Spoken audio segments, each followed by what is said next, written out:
Assalamualaikum, apa khabar? Tajahau, Varnakam Kaifal Hal. My name is Asma Nurhidayah binti Adnan. I am the first year student in degree speech language pathology. How are you guys doing? I hope everything is good. Today I would like to share with you some of my own experience and story in learning multiple language. Hope you guys enjoy this story of me.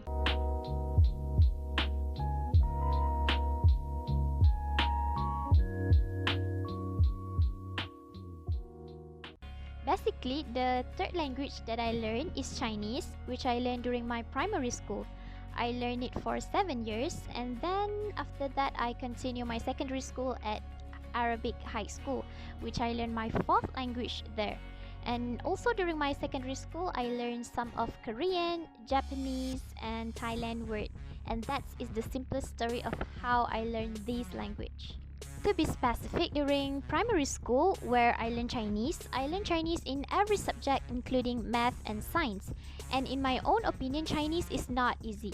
Well, everything is not easy, right? As long as it is a knowledge. But for me myself, it is not as easy as other language. Because for example, in other language we have the alphabet, and from that we form a word and then we construct a sentence. But for Chinese, we don't have the alphabet. The words stand alone and it have their own meaning. For example, the word che, which means car in English, the word or what we call hanzi in Chinese is specifically for car, and it is not like it is formed from the three alphabet, which is C, H, and E. And the hanzi is sound like that, and it is written like that. And not to mention, Chinese have 4 different sound where we call it as Hanyu pinyin. For example, shi, shi, shi, shi, where they are differentiated by the marks on the vowel alphabet. And that is the story of my primary school journey. As for my secondary school, where I learned Arabic, I took for about 20 subjects, including Arabic and academic subject every year. And during Form 4, I took SME paper, where we are testing on our understanding and memorization of 10 Arabic subjects, for example, Tauhid, Tafsir, Adab wa Nusus, Insha, Nahwu wa Saraf, and so on. And also during that period, I also learned some of Korean, Japanese, and Thailand word, which is basically through drama and movie. Well, I am not learning the grammar of the language, but only the most common phrase that they said in that movie or drama, and it become too awesome for me because sometimes some Korean drama or movie they on air too quickly on internet without subtitle, but I can still laugh at that joke that they make. I also know some of American Sign Language because I have a deaf and mute cousin who lived with me for about 3 to 4 years during my high school, and I become the interpreter for my mother and father when they want to talk to her. So that is some of my multi-language learning journey that I still working on improving it. So the thing that I want to share with you on how to master a language is you have to practice it. You need to talk to the word that you learn in that language to somebody or anything. It may be your family, your friends, your cat, or maybe you can talk to yourself in the mirror. And the key point is that whatever input that you get, you have to make the output. As for me, how I learn Korean, Thailand, and Japanese word is that I always repeat after what the actor has said. Like not only the word, but also the face expression as well as the intonation. For example, the word where in Korean, it's not like I just saying where. I follow like how the actor pronounce it and how the face expression that they make. For example, where 그래? 왜냐고, with that angry expression, for example. And then I understand the meaning of where is why, alright? And just to share with you guys, actually essence is also count as language based on what I learned in my degree course, which is speech language pathology. And I am very amazed with my friend from Penang, Kelantan, and Kedah because they are actually multi-language and they can speak a code of word or language that not everybody understand it. And for me, my friend is always annoyed with me because I always repeat after their essence. For example, the Kedah essence like hang nak pi mana, although it sounds very annoying if I pronounce it. The question, is it too late to learn a new language as a university student? It obviously no.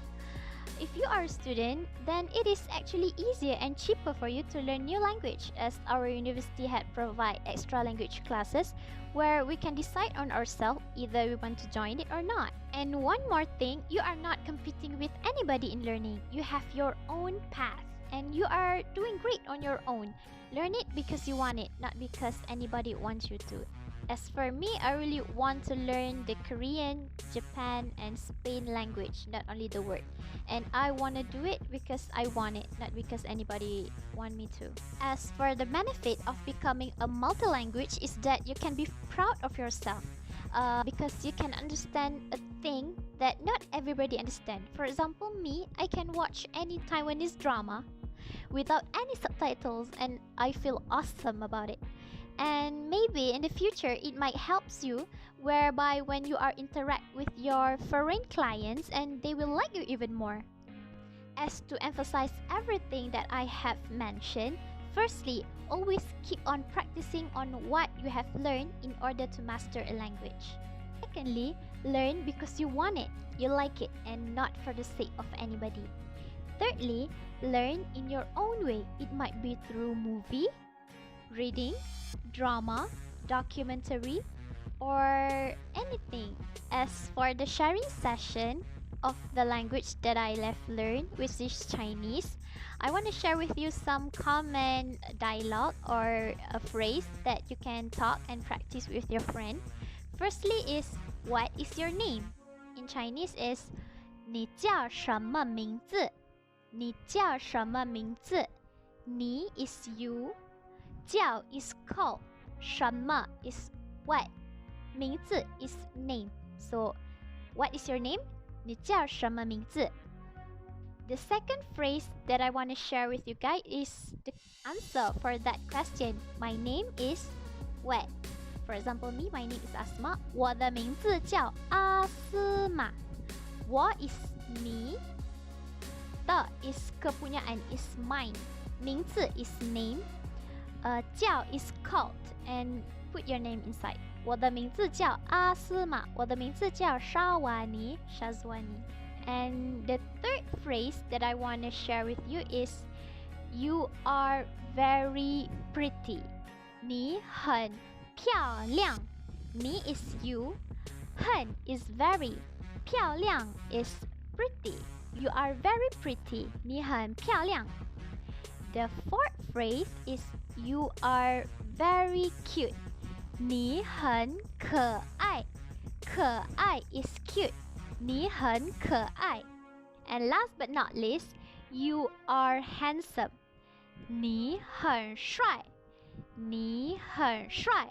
帅 is handsome.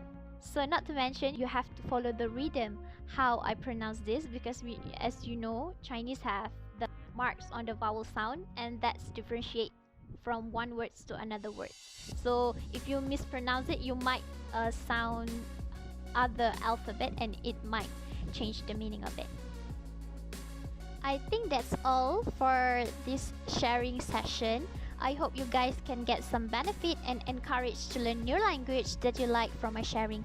Hope you guys enjoy the video. Don't forget to click the subscribe and like button. See you guys. Assalamualaikum.